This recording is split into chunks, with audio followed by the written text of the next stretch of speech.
Hey everyone, Value Add Mike here today to discuss what is on and off limits for you to ask as a limited partner. For those who don't know, my name is Mike Taravella, Value Add Mike, and me and my business partners manage over $100 million in commercial real estate.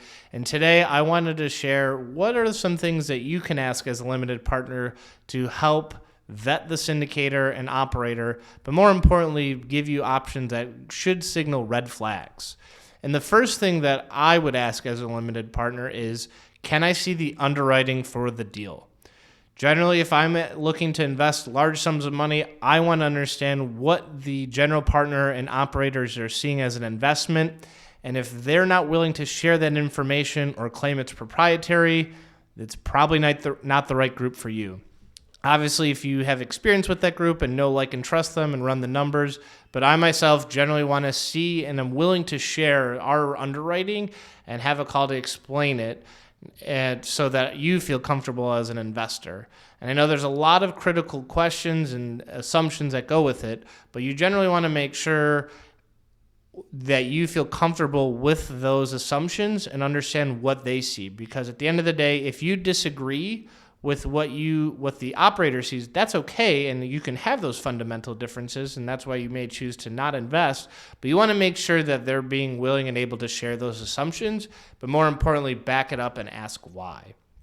I think another thing, the two other pieces of information that are very critical to understand that you can vet is always making sure you see the insurance quotes for your underwriting versus what they underwrote to and what's in the offering memorandum.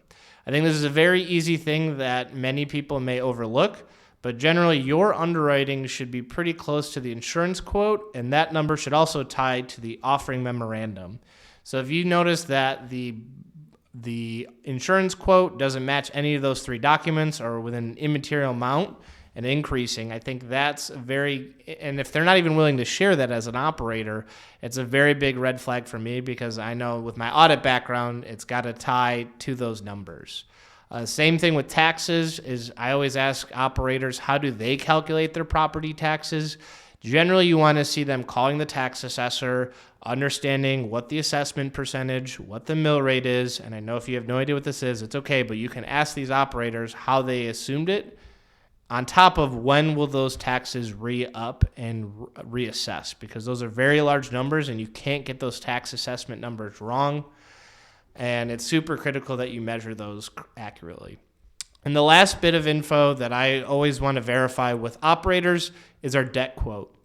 Anyone can underwrite to any number, but there's a lot of things when it comes to leverage, interest-only periods, amortization periods, and any prepayment penalties. I want to make sure the underwriting matches what the underwriting has. So it's super critical to understand your taxes, your insurance, your debt quotes, and also just understanding the underwriting. You may get some red flags when it comes to if those syndication groups or operators don't want to share or claim it to be proprietary, but you want to make sure you're doing your due diligence on the operator and making sure you don't see anything fishy. So if you have any questions for me, please, or if you got any value from this video, like, comment, subscribe, share it to a friend, subscribe to the newsletter. Until then, we'll see you next time.